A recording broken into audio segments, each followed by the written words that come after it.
നിങ്ങൾ എന്റെ കയ്യിൽ പെട്ടല്ലേ? ഞാൻ ഒരാളെ കൊണ്ടുവന്നിട്ടുണ്ട്. അവരെ വിറ്റാൽ എനിക്ക് പൈസ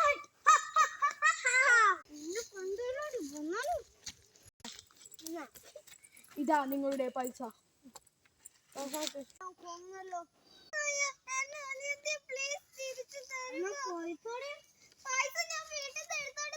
എല്ലാരും സ്വന്തം കുട്ടി